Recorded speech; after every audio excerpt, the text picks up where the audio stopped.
Hi, everyone. I'm Dave Owens with the San Ramon Arts Foundation. We recorded our virtual film event on April 25th with Marsha Golangco.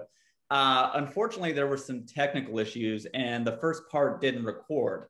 So we wanted to come back and record the beginning, but also give Marsha an opportunity to talk about Asian American hate because she was so eloquent. We thought it would be bad if we weren't able to include that. So welcome if you're watching on YouTube. We talked about the film The Farewell, which is based on a true lie. Before it was a feature film, it was an episode on NPR's This American Life. Lulu Wang narrated that episode and she directed this film. It's a semi-autobiographical tale about a family that learns that the matriarch has a terminal illness and the extent to which they go to keep that secret from her. They come up with a clever ruse to fake a wedding ceremony so they can say farewell without actually saying farewell. And we have Marsha here who's going to talk with us. Before we do that, Patrick, how'd you like the film? I love the film, Dave. It was just, and Marsha, the movie, the ending, I think, was so powerful with the scene with Billy in the middle of New York and doing the Tai Chi, you know, the haha, and then going to Nina's apartment in Hong Kong. And then it just teaches us we're all connected together, you know, with the trees and the birds going out of the trees there. So I loved it. I read that that was the director, Lulu Wang's real life aunt who was in the movie, who played her aunt. And that was her real life Chihuahua, which I know you have a Chihuahua, Kevin, that you adore as well. I'm a proud Chihuahua owner, yes. And he runs this household. And the director was also the pianist on the soundtrack too. So I thought that it was just such a great film with the universal themes. And I'm Patrick Gutierrez, also with the San Ramon Arts Foundation. A quick plug about the foundation before we get started. We exist to encourage, support, promote the arts in San Ramon Valley, whether that's the visual arts, dance, poetry, theater, film. Just some of the many things we have done with the Utility Box Project. Funding for cultural and dance programs. And we're proud of our Jumpin' at the Sun professional dance company. So please continue to grow. As we continue to grow our work to elevating the arts in the community, you can always make a donation on our website at sanramonarts.org. The San Ramon Arts Foundation is a 501c3 organization. And Dave, can you tell us more about our wonderful guest, Marsha, and her background? Absolutely. So we're proud to have the Tri-Valley Zone, Marsha Golangco, joining us. The first time we've had a Tri-Valley resident speak here. So she's an author, she's a speaker, and she's a consultant in environmental feng shui and green building. I actually read her book, The Power of Feng Shui, in preparation for this event. And I actually made some cosmetic changes to my house as a result. Still a work in progress, but hey, we all are, right? So Marsha does a lot in our community. She serves in many organizations, including the United States Green Building Council for the East Bay. She's also the co-founder of Sustainable Contra Costa and Sustainable Walnut Creek. She's also the chairperson of the Tri-Valley chapter of the Asian Pacific Islander American Public Affairs Association, or APAPA. She's received many awards, including the President's Award from the Building Industry Association for her dedication to the advancement of professional women in the building industry. She also received an honorable mention, Martin Luther King Jr. Humanitarian Award, and an award for the Asian Pacific Islander of the Year in 2020. So she has a Bachelor of Science in Biology from Santa Clara. She has a Master of Arts in Economics from Cal State University in San Francisco. And she wasn't done there. So she also completed a PhD academic program in environmental science from the University of the Philippines. So we're going to get started. Patrick and I will start off with a few questions, then we'll ask the audience to get involved and they can ask some questions. Remember, type your questions into the chat feature, or you can raise your hand on Zoom. So Marsha, before we get started and we talk about the film, I think we'd be remiss if we didn't talk about Asian American hate, especially in the past year, you know, given COVID. Is there anything you'd like to say on the issue, and, you know, maybe how films like The Farewell or art in general can help us understand one another better? Mm-hmm. Well, Dave and Patrick, thank you for inviting me. And I really appreciate that, especially in times of such stress. It's very challenging, stressful, and we are so concerned about our health, and we are so concerned about our economics and not, and then for us being in the Asian American communities, we are being hurt doubly. Mainly, we find out that the last year or so, we are being scapegoat and we are being targeted as a cause of this pandemic. So it's very unfortunate. It's a sad time. And I think watching the farewell, in fact, I watched it a number of times. It's not only entertaining, but then it's very insightful. It is very impactful also. And we not only if we are Chinese, Asian, non-Asian, we can relate to the movie because mainly it have so many human interests. And it doesn't matter your cultural background, but we have human issues like within the family, love and I won't say hate, but then dislike sometimes in our different ways of expressing ourselves. And especially in times of grief and in times of negativities, very often we don't know how to express it. And then in this movie, The Farewell, it actually expressed all our fear, all our discomfort, and telling lies is not a bad thing, especially, for example, even in Western culture, we call it white lies. And you don't want to hurt somebody by telling the truth, although truth is important, but then like in the movie, it says the fear of dying is greater than the illness itself. And given what's going on in our community, in our society, in the nation, and the world, there's so many fearful things, and we are so scared. Our health, people are dying, people get sick, and you know, we are all only human. We can let out our grievance, and now sometimes we would blame it on some people, innocent people, and watching this movie, I think it brings people together, you know, unifying all these human issues. So thank you for inviting me. Absolutely. Thank you, Marsha. You were great, as always. So for the audience who's watching us on YouTube, we're now going to, there'll be a dissolve and we'll go into the portion of the event that actually got recorded. So thank you again, Marsha. Really appreciate it. Yes, thank you, Marsha. Next question. Okay, yeah. So I was going to read a question from Jamie. You know Jamie, right, Marsha? Oh yes. Hi, Jamie. she asks, she typed in, is it true that many Asians don't want to go to doctors because it shows weakness and you don't want to be a burden to your family? Do you think that's why they didn't tell her? Jamie, actually, cannot generalize that. I would think that if something, there's a wise saying that to treat an illness, you want to treat it when it's still early stage. So you want to find out if you are ill or not. But I would tell you some of the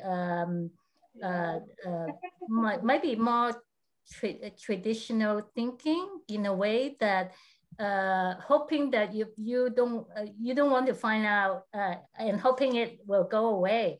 But I will think is I would suggest that we should have to be smart and have regular checkups and to treat an illness before it turns more severe. So I don't know if it's a cultural thing. Perhaps it's more a personal preference, because in other cultures, I believe some people really don't like to see doctors for fear of finding out something that they don't like to hear. Yeah. So, yeah. Thank you, Marsha. Mm-hmm. So Marsha, here's an interesting question for you. So we have a few questions about this. I'll kind of wrap them into the same question. So Joyce asked, is the idea of keeping the bad news from the grandmother actually followed? But then we have some opinions on here. Rima earlier said she thought Nai knew. I hope I'm saying that correctly. And we have a comment from Sarah said, I think the grandmother knew, especially at the scene where they are leaving for the airport, and it shows grandma almost falling over as they drive away. In your opinion, do you think Nai knew? I know there's like a part in the movie where they say Nai did this, you know, for others, and now it's being done for her. What is your opinion on this? Mm-hmm. I suspect she might know. It wasn't in the movie. It was not explicitly expressed. But I remember one of the uncle, the older, the uncle, was in a way sharing some cultural value to Billy, and he said there's a big difference between East and West. In the East, you are part of the whole. And this is something I learned, the logic behind too. And he did explain to Billy why they didn't want to tell Nai the truth. Yes, they all want, instead of one person bearing this bad news or tragic news, they are all sharing it. So instead of, so it is an example of sharing the responsibility, sharing the sadness or the grief. That is what he explained, the difference between East and West, that you are part of the whole. So kind of discourage her to just suddenly tell Nai the truth, because Billy was really struggling, wanting to tell the truth and or not lying. Yeah, because she has this independence way of thinking. Okay. So Naina Shastri, who's on the Arts Advisory Committee with Patrick and I, just has a comment actually on a question, but she's Indian. She said, I think we do have this belief in India as well. If you keep bad news from the person suffering, the family does try to keep them unaware. Of course, it is not like they won't suspect, but it's not openly discussed. So it seems like it's not, in some ways, the movie almost seems like it's specific to maybe China or mainland China, but it doesn't seem like that's actually the case. So this is what I want to point out. There's so much similarity among cultures. And especially if you want to keep the harmony, the peace, and being positive in the family. Otherwise, telling, first of all, you don't want to be the the messenger of bad news. And secondly, you don't want to create negative feelings among the family. Yeah. But I think in reality, I think nowadays, if it's something serious, we might want to tell the truth. So I haven't, for me, I didn't have to do that, but then I think friends have been, being truthful to their family members, whether it's Chinese, Asian, or non-Asian. I think it's so universal. Absolutely, yeah. Joyce Gunn just says, they say in the movie, we carry the burden for a night. She says it's a nice sentence. I think that kind of says it. So Patrick, did you have a question? Oh yeah, and there was another comment from Sarah in the audience. She said, especially since Nina did it to her own husband, and that is reminded that, you know, her husband. So that is interesting. That was a comment. I had a question on the wedding scene, Marsha. I just wanted to see if you can talk about. It was so beautiful, the wedding with the singing, with the the karaoke, and then the music and everything. And I in 2007, a good friend of mine, Tim, got married, and he was from Taiwan, and I went to the wedding, and You know, they had karaoke and stuff, which was really neat. But I'm just going to see if you can talk about, you know, the wedding and the ceremony and all that stuff. Okay, so there was the wedding banquet part, but then I like to look at the day of the wedding. It is quite refreshing to see there's no stereotyping about the bride has to wear a red the traditional wedding gown. You know, she was wearing something blue, and she's beautiful in it. And they were eating a big meal, which you know, prior to the day of the wedding, Nai was in the restaurant negotiating for lobster instead of crab. So we see this huge crab, and food is very important. You know, it's really bonding. So I did. Everybody was very practical, wearing the kind of clothes. And actually, unlike even in the modern day wedding, whether it's in Asia or in America or in other countries, people all dress up. People wear wedding gowns and, you know, beautiful clothes. And in that, what impressed me is it's very down to earth. People wearing simple clothing, but they are so connected with each other. And one thing that stood out to me that's when I find out Nai is such a amazing lady. Was somebody and Amira was telling everybody that he was one of the plan was to propose to Nai, you know, at that time, but because she was injured during the war, and he lost the opportunity. So she has a lot of admirers, and there's the singing, and what's touching is the elder son was expressing her gratitude to his mom, and end up really broke down to cry. And that was quite unusual, because in a wedding situation, probably it might not happen. But on the other hand, this is quite a extraordinary movie. I like seeing that. And then even Billy was asked to say something. And I was so afraid that she was like to, you know, cry about. Yeah, I was so worried, but she didn't. Yeah. She was very humorous in a way, because she actually cannot speak very good Mandarin, you know, the language. Yeah. Yeah, and then she was asking, oh, what is a celebration in Chinese, you know? Yeah. So there's a lot to pick up from that wedding banquet. So that's why I watch it a number of times, and every time I pick up something. Yeah, I mean, there's just so much to pick up. We have a comment here from Joyce. You know Joyce, Marsha, and she said, I thought the sacrifice made by the young couple being married, and especially the sisters' sacrifice, were amazing. So both young and old made sacrifices for Nina. So Nina. So I thought that was a really nice comment that Joyce. Yeah.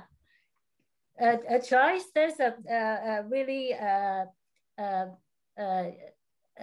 you know, I think only you can see that.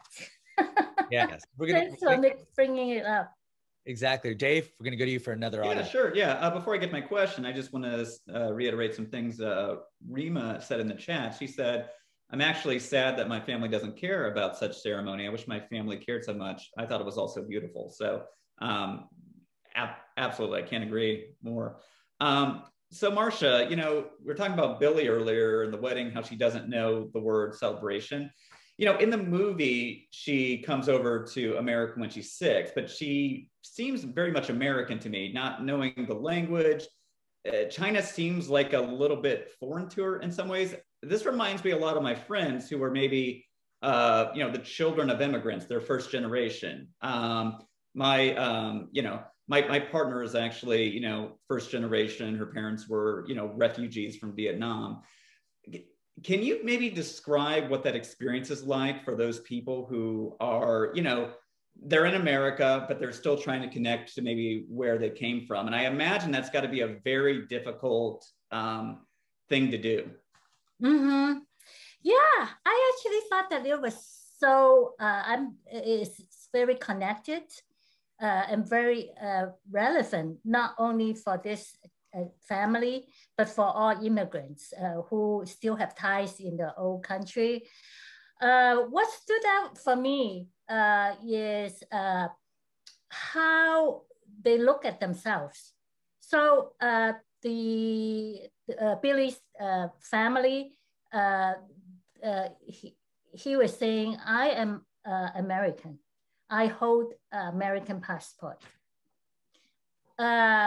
His older brother who migrated to Japan was saying, I'm Chinese. No matter where I am, I'm still Chinese. So it is something I would say for all immigrants at one point before you are fully integrated in America, there are these stages of, you know, who are you? Who am I? Am I this and that? And it did bring up some something in me that is quite an Asian American phenomenon, you know, issues that Dave, you know, earlier you mentioned this crisis, you know, going on, the hate crime against Asian Americans, because for so many, you know, at least 150 years history, Chinese American and including other, some other Asian Americans are still treated as foreigners. And yeah, I'm holding an American passport and I'm an American, but when I walk out in the supermarket and people would be thinking otherwise. So, you know, that's just something that have me be connected to this movie. It's still ongoing. It's not like there's a clear answer, or it's still evolving. Yeah, you know, one of the great things about living in the Bay Area, Marsha, is we have like such a diverse community. I'm originally from Northern Indiana, and I don't know, my high school was maybe 1,600 people in it. I think there was maybe on my hand, I can count the number of like Asian people that were probably in my school. And looking back now, I realized that was probably pretty tough for them because they didn't have like here in the Bay Area where there's a community you may be able to find on there. So I don't know. Now I feel blessed to live here, but I think it can be really tough on kids who are trying to be maybe American, but trying to retain those roots as well. Mm-hmm, mm-hmm. But I think this is a matter of time. It takes, you know, for, you know, America being it used to be called a melting pot, but then later on it's called, you know, a bowl of salads, you know, everybody put together. I would say it takes, you know, occasions like this that we openly talk about this and expressing ourselves and then getting to know each other. And I'm actually, it didn't happen to me, but then my sister who lives in the peninsula was telling me that her neighbor was saying, who is not Asian, and telling her that don't worry, we will protect you. You know, something like that. I'm very touched by people who reach out and and say, this is America, this shouldn't happen. But I think in reality, prejudice and discrimination is very human.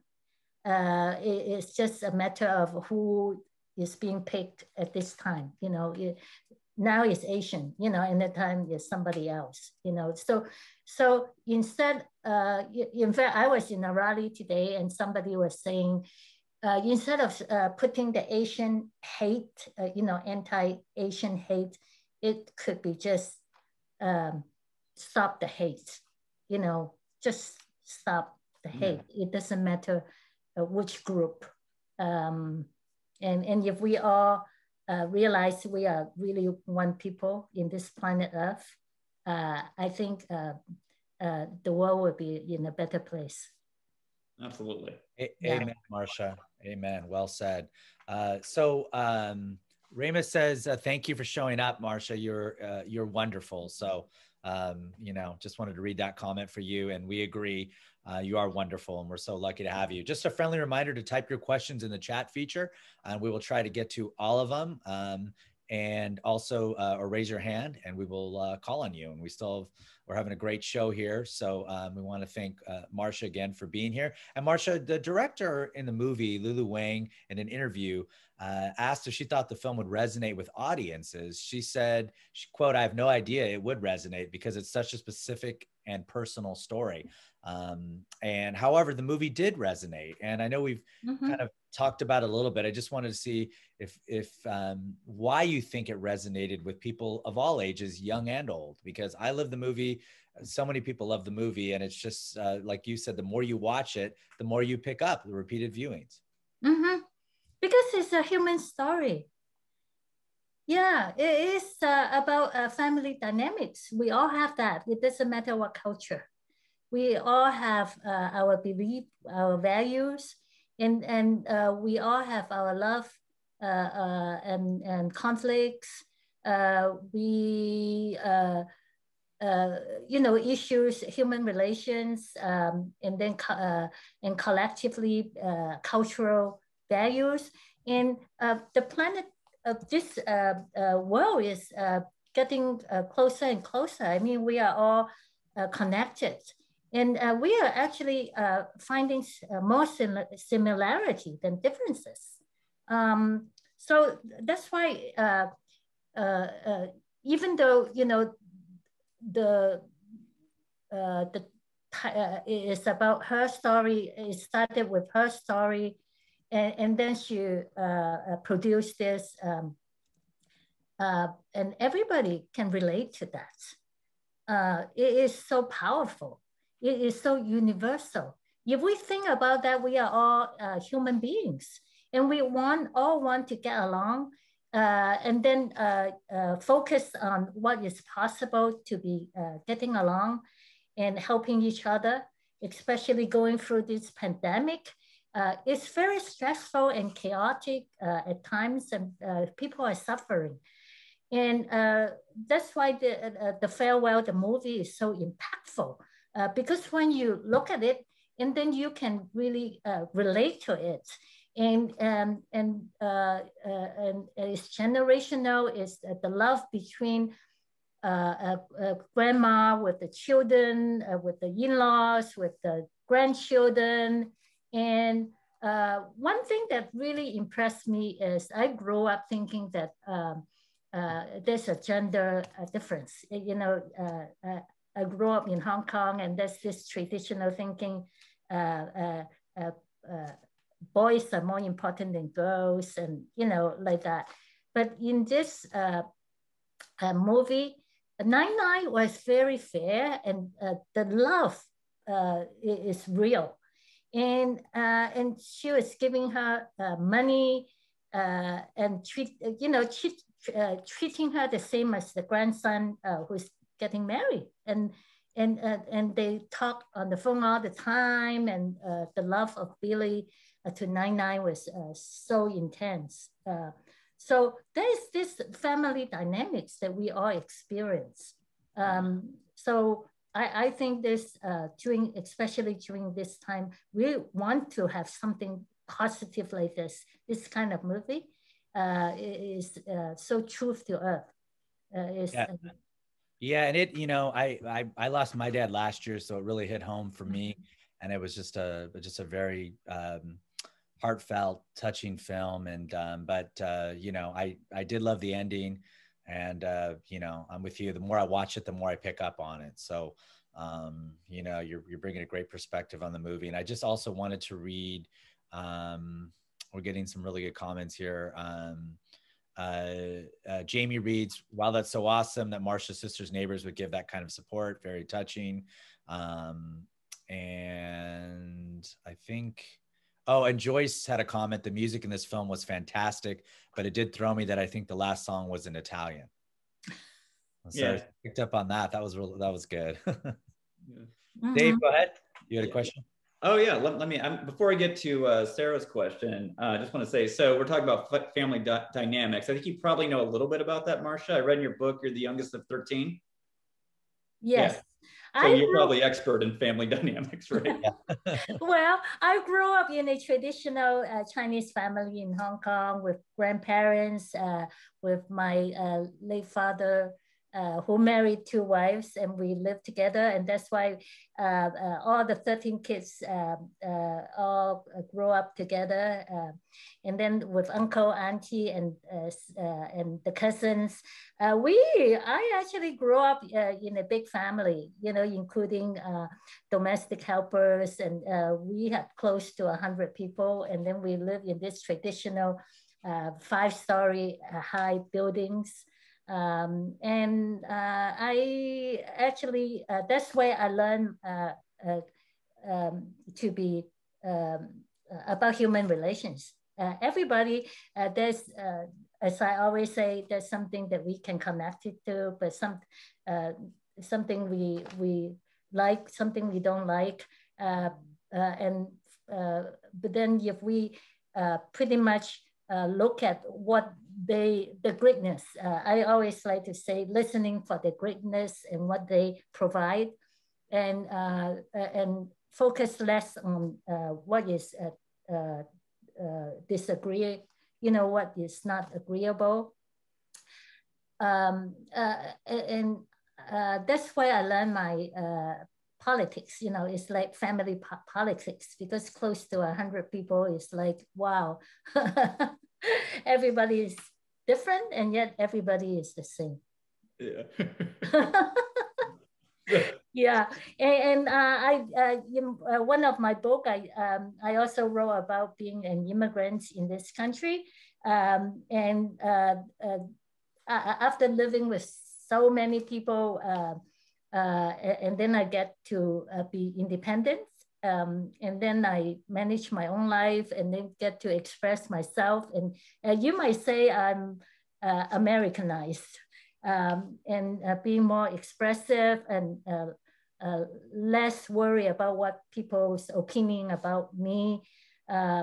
So I really have the best of both worlds. The East West, is different, and yet it doesn't matter what culture you come from. I think fundamentally, parents want kids to be happy. They want them to do well. Yeah. And Patrick? Just a good question. What you just said, I remember the late Anthony Bourdain had said something similar, where if we could just all, eat together, we'd have so much in focus on what we have in common, not our differences, and everybody would, not get along at everything, but would be able to, learn about each other and get along better and stuff. So I thought that was similar to what he said. So very touching. So, and Rima says, a lot of eating, right? Oh, sorry, Dave. I was going to say, wow, there's so much eating in this movie. Yeah. Preparing, and then eating, and then chit-chatting, and that was great. Dave, makes you hungry. Yeah. So before I get to Sarah's question, Rima just said, "You're awesome. Who cares what others think?" I think we all agree. Like, just be you. You're awesome. No. Sarah had a question about when Billy plays the piano, and she said she has not played in a while. You think that's her way of telling Nai that maybe something is wrong? Oh, absolutely. She was uh, the music was she was playing loud, very loud, and really expressing her inner feeling. It is kind of disturbing, and end up everybody was listening to her playing piano. It wasn't a peaceful kind of music, quiet and soothing, but rather is her expression of her inner feeling at that time. And yeah, to I think that is how I look at it. Yeah. Patrick, I think you wanted to read a. Oh yeah, Sarah has. Yeah, thanks, Dave. Sarah has another comment. It said she just seems very conflicted about keeping the secret from Nina, but it seems like her rushing out to keep the secret was the best thing for her. Oh, so we want to get your thoughts on that. If you rush out to tell Nai the truth, there's no more movie. Yeah, that's a good point. Yeah, there's no movie. That's it. and Sarah, if you notice, like she was going to tell Nai the truth, right, in the beginning. And that's why the parents discouraged her from going to visit to the wedding, to visit the family, because they were so afraid. Mom, in fact, Billy's mom was saying, because you couldn't keep your emotion, so they didn't want her to go. And she showed up anyway. And the mom and the parents, they were so worried. And then do you remember that part when the uncle was bringing her to the hotel, and then keep on giving her less, warnings and this, and then Billy keep on saying, I know, at least a dozen of I know. Yeah. So everybody, I would say the parents and the uncle, aunties, they were worried that she would tell the truth.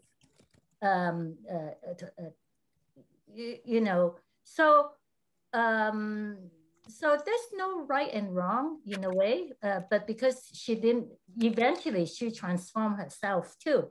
She left without telling Nai that she was sick. Yeah. But I was surprised that even the doctor. Oh, I'm sorry, Marsha. I didn't mean to talk over you. Oh, I'm sorry. I was laughing. I apologize. I thought you were done. I apologize. No, Sarah said that she seemed to understand it was the best thing for Nai. Patrick, I believe you had another question. I just said a comment, and Marsha, on the one scene that was, it's touchy but also funny, is if you remember the doctor scene where the doctor's in there, and Nina's trying to actually set up Billy with the doctor. She's like, are you single? It was just a hilarious scene in a very serious setting, and then it takes a funny tone. And I think that's the theme of the movie, where it's like real life. There's funny and sad kind of all wrapped up in one. Oh yeah, I mean the main topic is Nai is dying, but then there's a little humor here, little humor there, and I don't know how true that is. That even the doctor is not telling her the truth, and then they were able to change the report, the medical report, and then I think somebody brought it up, Billy or somebody, is illegal, in America, you couldn't do that, right? Yes. Dave's the lawyer here, so he can comment. Says a lawyer, but I'm not a HIPAA expert, but I know you can't do that. Oh, and then Rima said, Rima's killing with the comments. She's the MVP of the comments tonight. She said, my daughter thought the doctor was hot. Oh. I will, I will defer to Rima and her daughter. So seems like a nice. I agree. And by the way. So. Oh, and they were speaking in English, and then Billy was saying how bad was it, and then I suspect Nai knows a bit of English, because once in a while she will utter something, I love you, or I suspect she can understand. Interesting. Yeah, Rima, you call it, that is a handsome doctor. I think Dave has a question about movies. Absolutely, yeah. Before that, I'm just going to say, I apologize if I got, Jan said, I thought it was interesting that Nai-Nai's younger sister sacrificed her life to look after her older sister, didn't realize that she had a husband somewhere. Yeah, I thought that was, is that something that's maybe common, Marsha? I would think maybe at certain time, there was this kind of situation that the husband and wife, they have to, because they have to work in a different place, then they separate. So I'm not sure about nowadays, but then I believe it was commonly done before. Parents would have to work somewhere, and then the grandparents would have to take care of grandchildren in the hometown or village, and parents were only able to get back to visit during the Chinese New Year, maybe 2 weeks, or short vacations here and there. So it is the sister. I thought she was really a very good sister. She really took very quiet, but understanding and fully supporting the older sister. Okay, and so yeah. Sorry. So Patrick's going to ask his last question, and I'll have one after that before we close. Patrick, go ahead. Thanks, Dave. So Marsha, I just want to ask you who, I mean, there's so many different characters in this film. Nina, there's the uncle, and I know there's tension between the uncle and the dad and everything. And then there's Billy, played by Awkwafina. So there's just so many interesting characters. Which character, I think most people, obviously, Billy really stood out and did, but was there a favorite character in the film that resonated with you the most? I just wanted to ask you this because, you've seen it and you've picked up different things each time. And then Dave, I want to know after who your favorite character was after. I would say 99. Okay. Yeah. I think she is smart and wise, and she is such a savvy lady. And at the end of the movie, when it says 6 years later, she is still healthy, I would say yes. She is so one of a kind. She was one of a kind. Dave, I want you to answer, and then I know I think I'm going to be boring and agree with Marsha. I think Nai just gets all the good lines in the movie. I was really amused that she calls Billy, who she loves, stupid child. Is that a proper translation, Marsha? Oh, you. I think, but it's endearment. It's something that because she has such she loves the granddaughter. So silly child is something. She said stupid child, which I thought, well, maybe it's a translation thing, but I thought it was kind of funny. Okay, so before I ask my question, I'm going to read a comment by Rima, and then Patrick, you're going to read AC's comment. And sorry if I get this wrong, Rima. It's something about being the baby. Well, hold on. There's a couple comments. I apologize, everyone. Something about as the younger sister. I'm sorry. So Rima, if you can retype it, I'm not exactly understanding. I'll read after that. Patrick, do you want to ask your question? Yeah, and then you can read hers and Sarah's also. Absolutely. We have a question asking, not telling the older relative of a serious illness at the end occurs in some European cultures also. I didn't know that. It was a universal theme of those cultures or families if they practice this. So that's interesting. Yeah, good to know. Yes, yeah, thank you.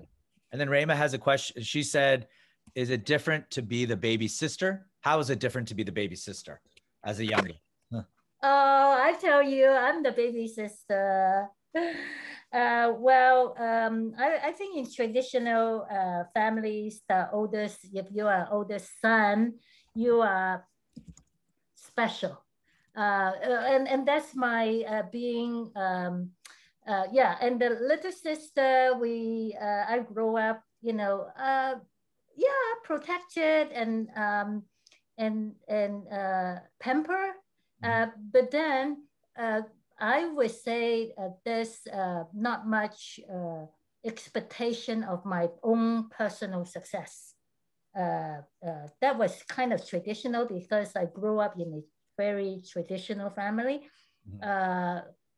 And Billy actually being the only daughter, so there's not much difference. There's not much treatment. But the fact that grandma loves her, there's this being the youngest can always get away with big responsibility, and then being the oldest will carry the burden of taking care of the younger ones. I think it's very universal in any culture. Yeah, I was the youngest, so I got away with more stuff than my sister did growing up. Yeah, there's always the upside down side, right? It's exactly. not all perfect. Exactly. I think Dave's going to read Sarah's comment and then ask the last question. Yeah. So yeah, I'll ask. I'll read Sarah's comment and go into my question. So Sarah said, "I like the cousin who pretended to get married. He took on so much, pretending to be able to get everyone together for one last time. The way he broke down was so powerful. Yeah, it's a great scene at the end." Yeah. Okay. And the last thing before I go to my question, Rima said she wanted you to know that she says, "I think you're beautiful and thank you for sharing." Oh, so. Thank you. Okay. Thank you, everyone. So, Marsha, my last question is, it's funny. Patrick and I talk movies all the time. I actually studied film in college. Patrick was a film critic, but, I have not seen a lot of Chinese cinema, actually. I mean, I've seen a few films out of Hong Kong, Jackie Chan's Police Story and other things like that. Seen a lot more South Korean cinema and Japanese cinema. Is there anything that you can recommend for us if we want to learn more about Chinese cinema or movies like The Farewell? I was going to say that The Farewell is quite unusual because prior, there are so many movies that's like kung fu movies. Yeah. There's quite a number of thrillers and things like that. When we touch on to this kind of humanity, these human relations kind of movies, probably I might have to do research. But remember 2 years ago, 2 years ago, there's this crazy rich Asians. Yeah. With Awkwafina. That might be something that is more a movie, people might not relate, a lot of people cannot relate to it, but I kind of think that is and movie that dispelled the stereotype of it's also talking about family dynamics, also talking about Rachel, the Chinese American professor who fell in love with this very wealthy guy from Singapore. There is something there that we can all learn from. And then with the traditional family, except they are very wealthy. So there's another angle of looking at it. So that comes up for me.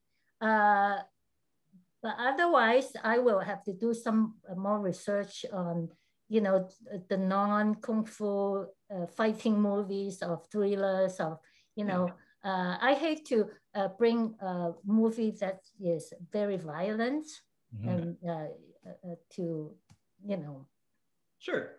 Yeah, I think that is stereotyping too, because when people think of movies, it's always about fighting. Absolutely. And I think that's, also in American cinema too, right? And a lot of cinema. Marsha, thank you so much for being here, providing great commentary on the film. Also, thanks to Sabina Zafar is the one who recommended you to me. I reached out to her. Yeah, so big thanks to Sabina, or we may not have landed you. So Patrick, do you want to tell them about our next event? Yes. Well, I want to start by saying thank you again, Marsha, for everything. I mean, you were just an amazing guest, and I think speak for all of us as saying we're in deep gratitude to you. So I want to start with that. And our next film event is going to be a very exciting film, Ex Machina. Did I say that right, Dave?